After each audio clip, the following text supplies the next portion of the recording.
चीज की चर्चा भी करेंगे और थोड़ा सा अनुभव भी लेंगे। तो अभी तक हम श्वास पर थे, अभी तक हमने प्राण की बात नहीं की। अब हम शरीर और श्वास की नहीं सोचेंगे, अब हम केवल प्राण और बाकी अंतर। तो प्राण प्राण प्राण प्राणायाम प्राण आयाम। प्राणायाम शब्द क्या है? प्राण आयाम। आयाम स्पैन कि प्राण कहाँ कहाँ तक चल रहा है। तो जिस समय हमने ध्यान की ओर जाना है, जैसे अष्टांग योग, यम नियम आसन प्राणायाम, प्राणायाम के माध्यम से हम प्रत्याहार की स्थिति पर जाते। प्रत्याहार क्या है? तो प्रत्याहार यही है कि जहां पर मन बाहरी जगत से भी अलग हो गया और मेरा जो निजी सांसारिक जगत है जो मेरे चित्त में है उसको भी हमने अब अलग करना है, तभी प्रत्याहार की स्थिति बनेगी। तो प्रत्याहार जहां पर कि मन न तो बाहरी जगत से विचलित हो सकता है, न मेरे अपने विचारों से विचलित हो सकता है। तो ऐसी स्थिति में हमने पहुंचना है। तो इसके लिए अब यही है कि हम, क्योंकि प्राण और श्वास दोनों साथ साथ है, ये अलग नहीं हो सकते। तो अभी तक हम श्वास को यूज कर रहे थे और जितनी श्वास बढ़ा रहे थे उतना प्राण बढ़ रहा था। अब हम प्राण पर फोकस करते हैं। तो प्राण के लिए हम श्वास को धीमा धीमा धीमा करते जाएंगे। इस समय जो आप श्वास लीजिए, दोनों नाकों से लीजिए। पहले धीरे धीरे पेट को दबाते हुए सांस बाहर को आएगी, धीरे धीरे पेट बाहर लाते हुए।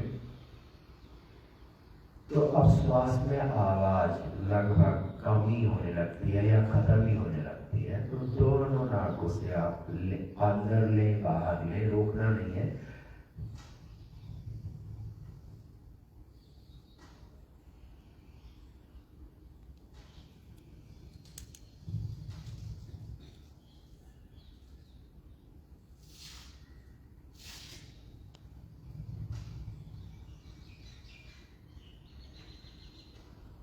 तो 8-10 सांसों को आप पूरी तरह से सोच कर, मतलब पूरे ध्यान से पेट को चलाते हुए,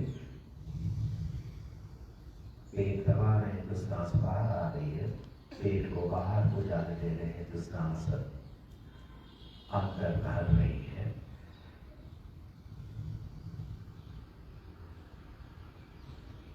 अंदर धीरे धीरे हम पेट को चलाना, मतलब अपना ध्यान पेट को चलाने से हटा लेंगे और अपने आप ही जो कुछ होगा उसका हम अनुभव लेंगे।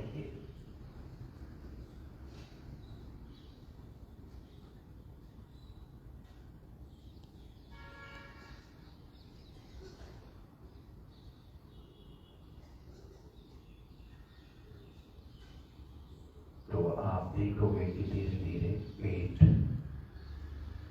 ढीला तो हुई है, हो चुका है, उसकी अंदर बाहर की गति भी कम होती है और अपने आप रुक भी जाती है, क्योंकि हमारा ध्यान वहां से हट गया है। तो अब हम कुछ अपनी तरफ से कुछ भी नहीं सोच रहे हैं, न शरीर के बारे में न श्वास के बारे में। केवल नाक में हमारा ध्यान है कि नाक से जो दोनों नथुने हैं वहां से माथे तक। तो बेसिकली हम पूरी तरह से ध्यान को आज्ञा चक्र पर केंद्रित कर देते हैं। यहाँ तक हम सोच विचार करके इस आज्ञा चक्र तक हमने अपना जो शरीर के प्रति हमारी चेतना है उसको हमने शरीर से हटाकर केवल अंत्य चक्र तक सीमित कर दिया और अब हम अपने को बिल्कुल स्वतंत्र कर देते हैं।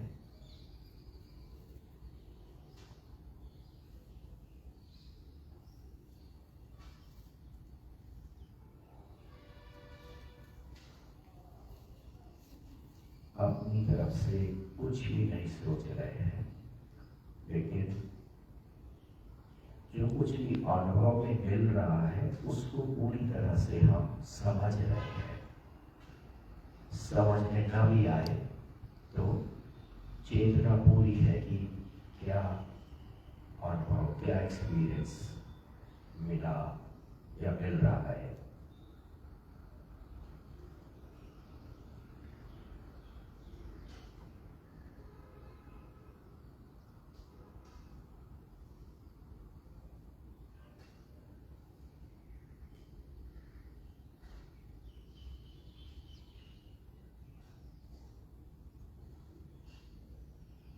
तो इसी चीज को अब हम थोड़ा समझने का प्रयास कर लेते हैं।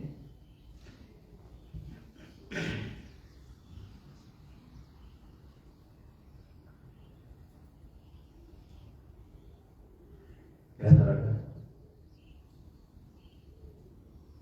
आप देखिए कई लोग आप में से अब क्या है कि हम अपने से ही केवल बंध गए, श्वास लगभग रुक गई है और श्वास रुक गई तो प्राण भी रुक गया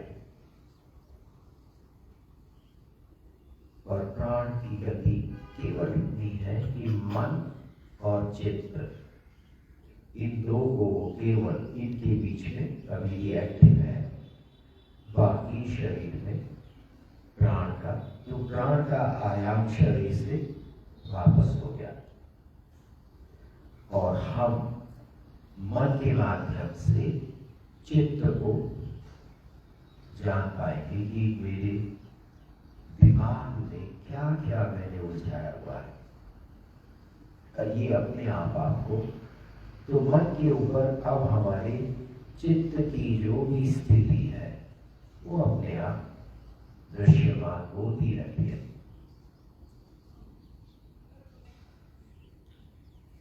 बात समझ में आ रही? तो ये हमारे पंच कोश जो है, तो जो आनंदमय कोश वो है चित्त। तो अब हम इस स्थिति पर आ गए हैं कि हम बाकी जो ये कोश है इन सब को हमने क्रॉस कर लिया है और आनंदमय कोश को ही वेदन करना है कि उसमें जो सारी मेरी सांसारिकता ही मुझे बांध करती है, तो इस बंधन से हम कैसे मुक्त हो सके ताकि प्रत्याहार स्थिति बन जाए। जब तक चित्त में कोई भी इच्छा अभी रुकी हुई है तो प्रत्याहार की स्थिति नहीं हो सकती। हम बार बार उस चित्त में जो इच्छा है उसी से बंध जाते हैं। तो इसीलिए जो कृष्ण अर्जुन से कह रहे हैं, प्रजाहाति यदा कामान सर्वान पार्थ मनोगता, ये स्थिति हमने अगर पाली तो ये प्रत्याहार की स्थिति बनती है। अब यहीं से हम आत्मन्ये व आत्मना तुष्टः, अपने से अपने अंदर जो भी विचार आ रहा है उसको हम कैसे मैनेज करें कि हम बिल्कुल पीसफुल हैं, हमें किसी भी तरह से कोई विचार डिस्टर्ब नहीं कर पा रहा है। तो इस तरह से हमने ध्यान को समझना है कि ध्यान में कोई भी हमें प्रॉम्प्टिंग नहीं चाहिए।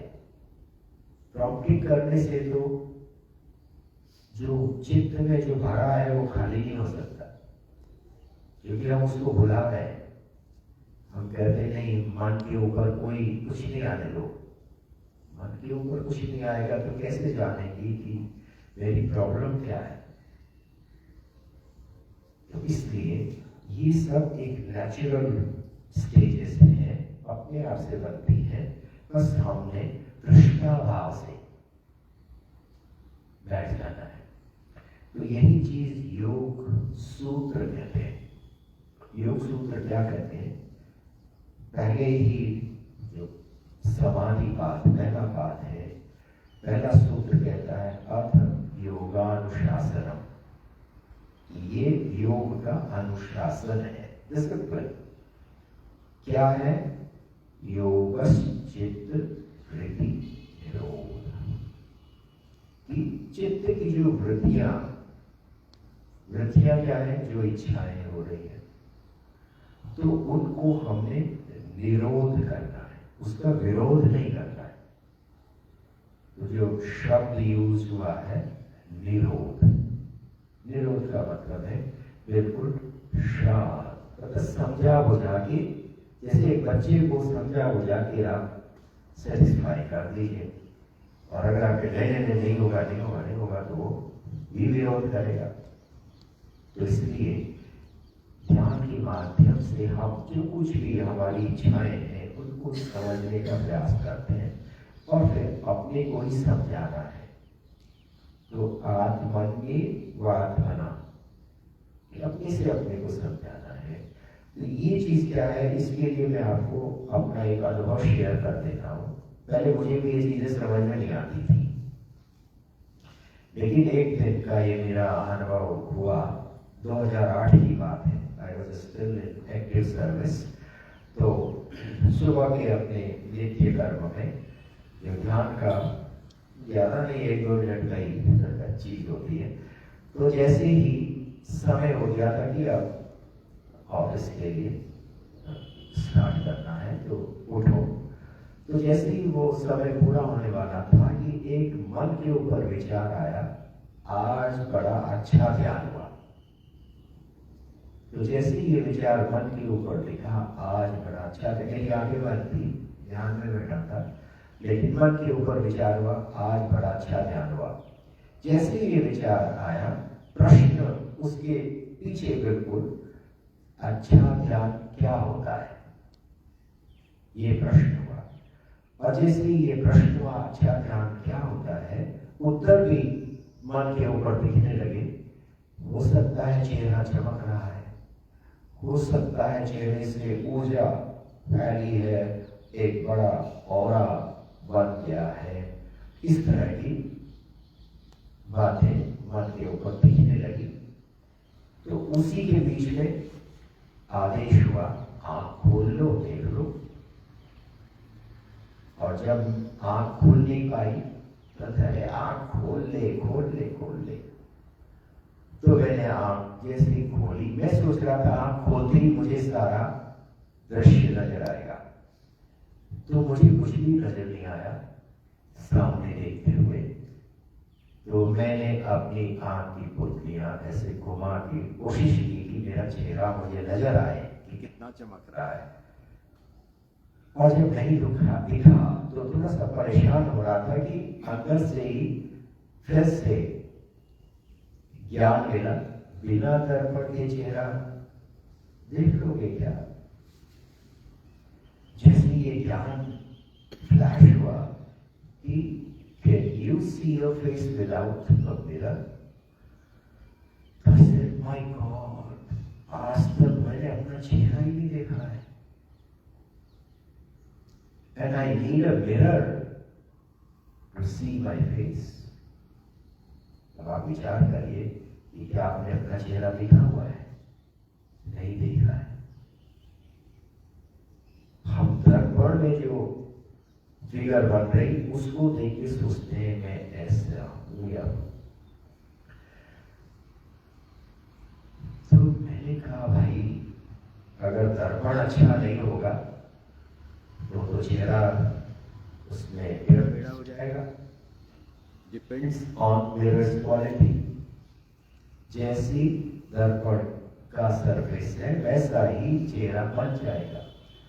तो मैंने कहा उस काल्पनिक चेहरे को देखकर मैं अपना चेहरा देख रहा हूँ, रियल चेहरा जो कि मैटर है, फिजिकल है, निराकार वाली बात नहीं है, साकार है।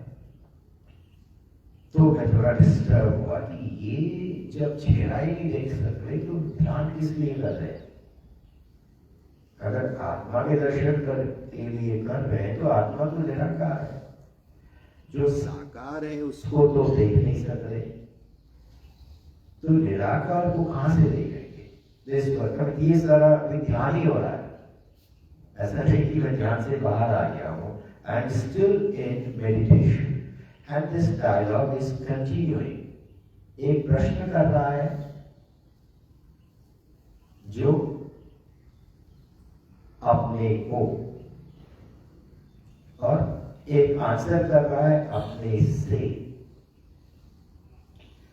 तो जब मैं थोड़ा परेशान हुआ कि ये मेरे ख्याल से सब बेकार है, ये स्थिति हुई, तो फिर से एक किरण फिर से आई, क्या ये संभव हो सकता है कि निराकार के लिए निराकार दर्पण हो,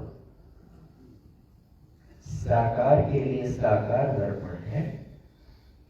तो क्या ऐसा हो सकता है कि निराकार को कोई निराकार दर्पण है जिसमें उसके दर्शन हो जाए? तो जैसे ही ये बात आई तो मुझे योग सूत्र और भगवद गीता दोनों में ही दो शब्द याद आए। तो भगवद गीता के चौथे अध्याय में, शायद श्लोक मुझे एग्जैक्ट नंबर याद नहीं आ रहा है, जो कहता है निराशी यत चित्तात्मा, निराशी यत चित्तात्मा। तो जैसे ही मैंने ये शब्द मेरे कान में रिंग हुआ, चित्तात्मा,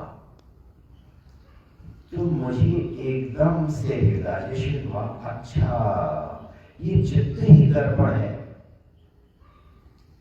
जिसमें आत्मा देखती है, हर समय देखती रहती है, बाकी बॉडी को नहीं जानती।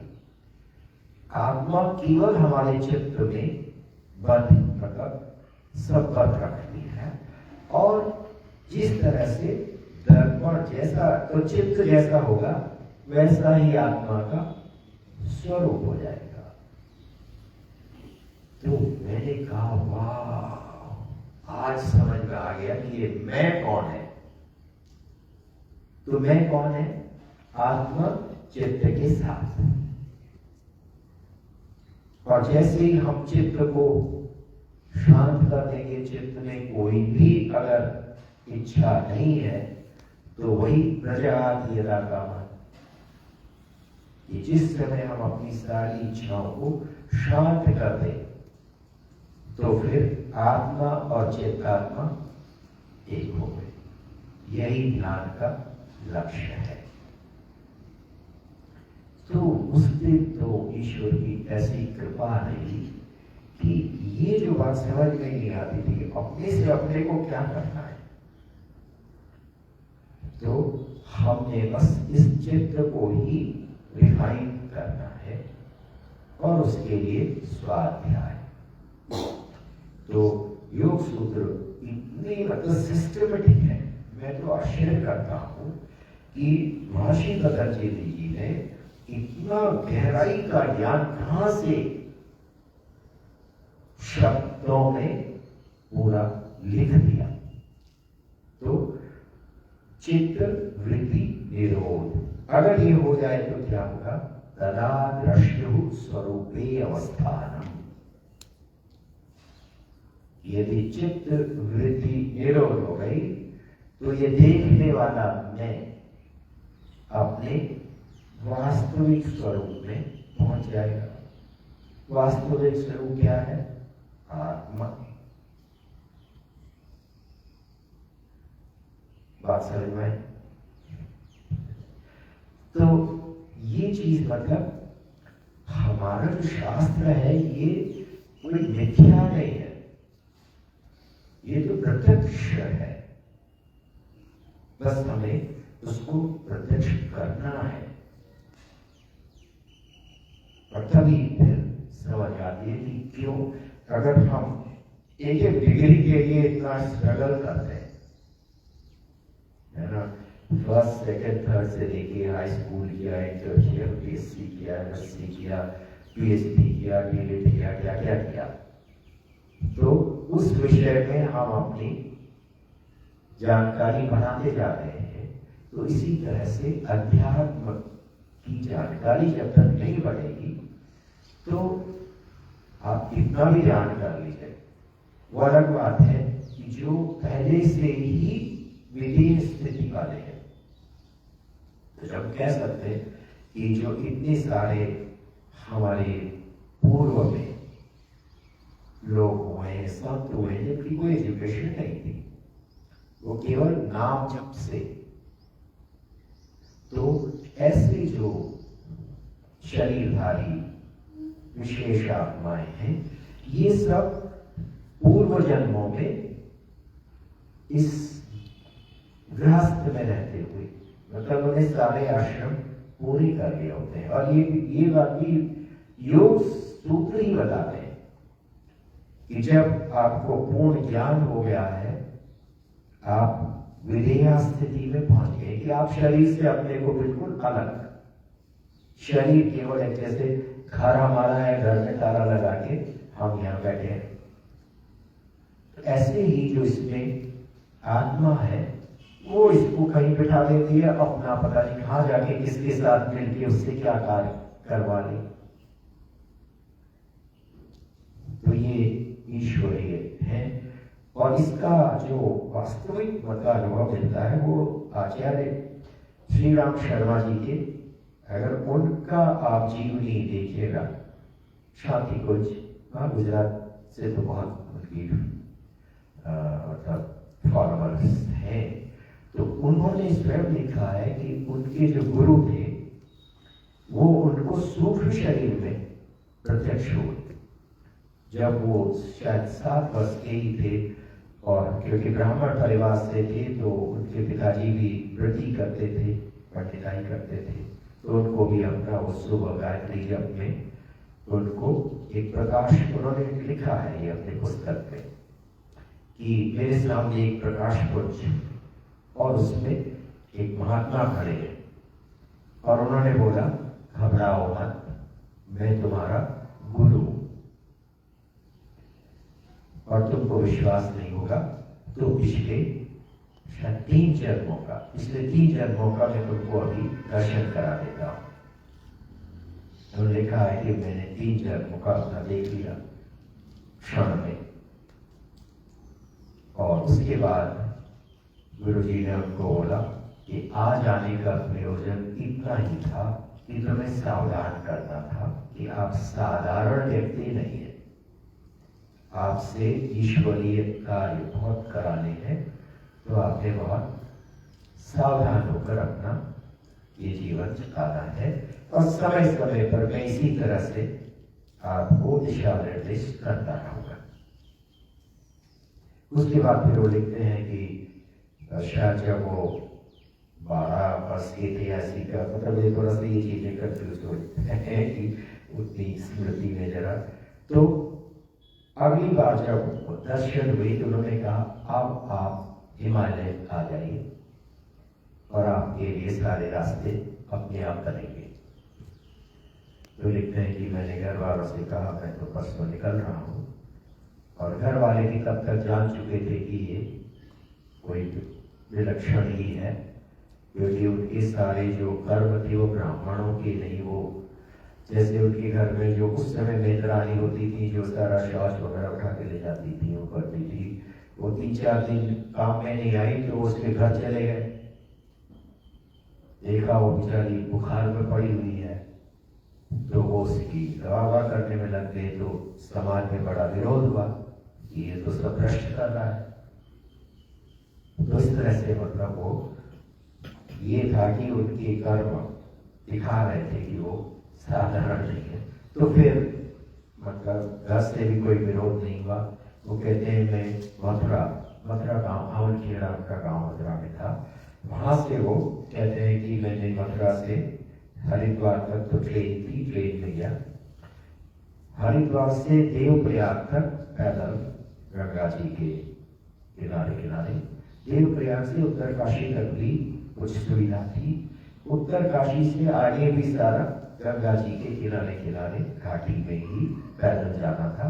तब चट्टियां होती थी, कोई व्यवस्था जो है ऐसे आजकल की होटल वगैरह नहीं, तो जो सेठ लोग हैं, चट्टियों में कंबल वगैरह और थोड़ा भोजन की व्यवस्था, ऐसा एक आध आदमी वहाँ, एक दो आदमी होते थे चट्टियों में। और हमारे पूरे उत्तराखंड के जो हिमालयन क्षेत्र है वहाँ ऐसा ही था कि हर तीर्थ पर 2-4 परिवार जो आपको जो भी सुविधा चाहिए, भोजन वगैरह, बाकी तो सब प्रकृति ही सब कुछ देखती थी। हम लोग, मैं जब कैलाश यात्रा गया तो 20 दिन हमें प्रकृति ही संभाल रही थी और कुछ नहीं था, प्रकृति के ही सहारे हम थे। तो उन्होंने ये लिखा कि उत्तर काशी से जहां पर उनके गुरुजी थे वहां तक पहुंचने में उनको 2 हफ्ते लगे। और कहते थे कि कभी सांप आ जाएगा, कभी हाथी आ जाएगा, कभी शेर आ जाएगा, ऐसा लगता था अब मरे तब मरे। तो बिल्कुल हालत खराब थी। फरवरी के महीना था तो ठंडा वैसे ही, गंदगी गंगोत्री पहुंच गए, गौमुख पहुंच गए, तपोवन पहुंच गए, अभी भी चले जा रहे हैं। और एक मैसेज उनके साथ एक पड़ाव से दूसरे पड़ाव तक पहुंचाने वाला भी वो वहां पर मिल जाता था, तो उनको किसी भी चीज की कोई वो नहीं थी। तो कहते थे कि 2 हफ्ते बाद जब हम पहुंचे, आनंद वन उसका नाम लिखा है उन्होंने पुस्तक में, आनंद वन में जब पहुंचे तो उनके गुरुजी खड़े थे बर्फ के ऊपर और उन्होंने कहा आओ बस थक गए होंगे, तुम्हारी ये गुफा है, यहाँ विश्राम करो, सायंकाल यहाँ के अन्य आत्माओं से दर्शन कराऊंगा। तो उन्होंने ये लिखा है कि जब मैं सायंकाल बाहर आया गुफा से, और इससे पहले कि गुरुजी कुछ कहते, मैंने ही गुरुजी से प्रश्न किया कि मैं पिछले 2 हफ्ते से आ रहा हूँ, हर दिन हमने कहीं ना कहीं विश्राम किया और कहीं तो गुफाओं में ही विश्राम किया, रास्ते में कई गुफाएं देखी। मैंने ये जाना था कि इन गुफाओं में सिद्ध पुरुष रहते हैं, लेकिन हमें कोई भी सिद्ध पुरुष नहीं दिखाई दिया, ऐसा क्यों है? तो उन्होंने लिखा है कि गुरुजी ने कहा कि तुम ठीक कह रहे हो, पहले हम उन्हीं गुफाओं में रहते थे, लेकिन अब वो गुफाएं इतनी अशांत हो गई हैं, लोगों का आना जाना इतना बढ़ गया है कि वो हमारे लिए अब अनुकूल नहीं है। तो ये आत्माएं क्या है? बिना शरीर के, और शरीर आवश्यकता पड़ने पर धारण कर लेते हैं। तो जो परमहंस योगानंद जी ने पुस्तक लिखी थी ऑटोबायोग्राफी ऑफ अ योगी, तो वहां पर उन्होंने महावतार बाबा जी के बारे में लिखा है, जिनकी गुफा हमारे गांव से पास में ही है, पास में का मतलब करीब 30 किलोमीटर की दूरी पर। और उसमें यही लिखा है स्वामी योगानंद जी ने कि महावतार बाबा जी जब भी सोचते हैं कि अब शरीर लेकर ही काम करना पड़ेगा, बिना शरीर के नहीं हो सकता, तो फिर वो शरीर से अपना थोड़े समय के लिए आते हैं और फिर अदृश्य हो जाएंगे, मतलब शरीर छोड़ देंगे, इस तरह का। तो ये जो चीजें हैं, इन सबको जानते हुए हमने ये जो अष्टांग योग है, तो अष्टांग वास्तव में जो ध्यान की क्रिया क्या है? धारणा, ध्यान, समाधि, और समाधि की भी कई स्टेजेस हैं कि ध्यान से जब हम आत्मदर्शन तो कर लिए कि मैं आत्मा हूं और सांसारिक जगत में जो भेजा गया, तो उसके लिए मुझे ये इच्छाएं दी गई हैं भोग के लिए, ताकि मेरा जो असली है कि जितने समय तक शरीर है, मैं ईश्वर का इस संसार में जो व्यवस्था है उसको सही चलाऊं, कि जो सही मार्ग पर है उनको सहारा दूं और जो गलत मार्ग है उनका संहार। तो इसलिए जो देव और असुरों का युद्ध लगातार चल रहा है वो अभी भी चल रहा है। तो इसलिए हमें कोई बहुत ज्यादा जो इस समय की स्थिति है उसमें यही समझना है कि ये आप जो जैसे पीछे कहा गया कि प्रलय होगा और फिर से नई व्यवस्था शुरू होगी। तो ये सब चीजें मतलब बड़ा ये भी हम इस तरह से इसको समझें तो आप देखेंगे कि स्वाध्याय के बिना हम लोग जो है जिनके अभी पूर्व जन्म की संस्कार इतने नहीं है तो हमें स्वाध्याय बहुत जरूरी है। स्व अध्याय अपने विषय में जानना।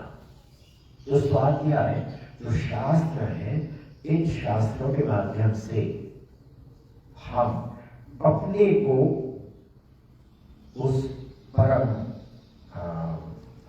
आनंद वाली स्थिति में कि जहां पर कर्म तो हम हमारे जब से मैंने अरुण जी के बारे में थोड़ा कल भी देखा और तो ऐसी जो मनोभाव है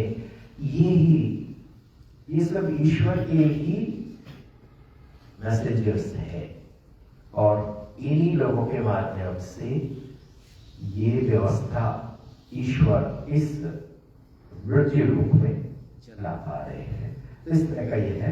तो ये मतलब ध्यान का तो प्राणायाम प्रत्याहार धारणा ध्यान समाधि तो ये क्रम से है धीरे धीरे धीरे और इसमें जल्दी कोई नहीं करती है कि आपको 2 हफ्ते हो गए 10 हफ्ते हो गए या 10 महीने हो गए। ये तो निरंतर है जन्म जन्मांतर भी होती है। ऐसा नहीं है कि एक ही जन्म में सब कुछ हो जाए। तो इसलिए जो सांसारिक जीवन है और दूसरा आध्यात्मिक जीवन है। तो आध्यात्मिक जीवन आप बिल्कुल अलग क्योंकि ये केवल मुझसे संबंधित है मुझसे और मेरी डोर जिसके हाथ में उससे। बाकी जो सांसारिक है वो जो भी हम जितना हमारा धर्म है कि ये तो आपको निभाना पड़ेगा उतना निभाना जरूरी है। बाकी उससे आगे कोई न यहां से कुछ लेके जाना है।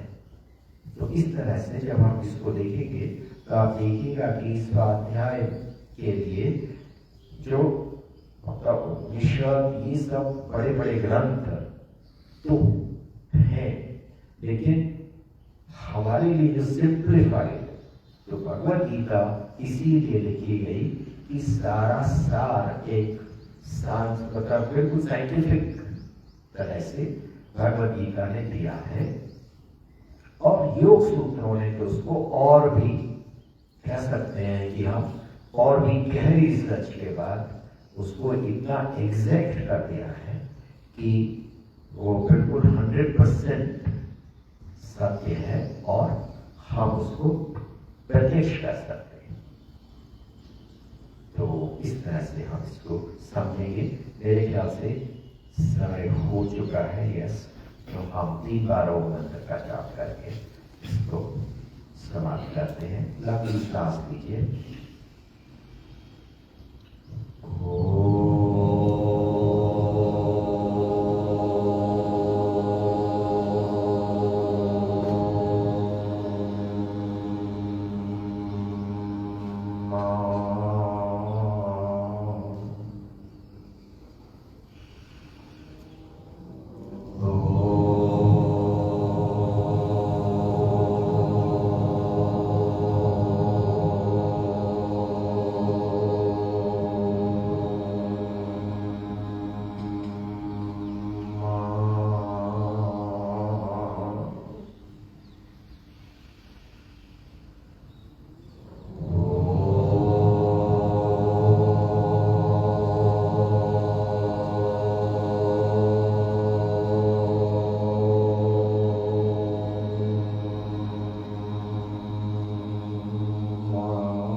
सर्वे भवन्तु ओम सर्वे भवन्तु सुखिनः सर्वे सन्तु निरामयाः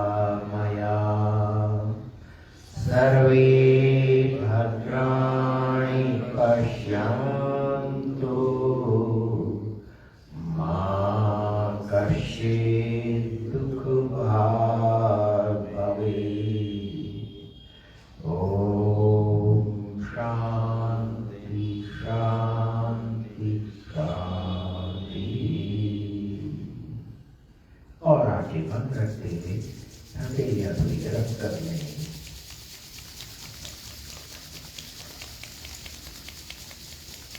और फिर से आंखों के ऊपर ताप दीजिए, माथे को ताप, उंगलियां आंखों के ऊपर, आंखें खोले, उंगलियां खोले, कान को ताप और चेहरे का स्पर्श, माथे का, सर का, गर्दन, गला, वो ताप फ्रंट से रियर और बाजू और दोनों हाथ सर के ऊपर एक दूसरे के प्रति बड़े सम्मान से, क्योंकि ये ईश्वरीय कार्य है, यहाँ सब एक है।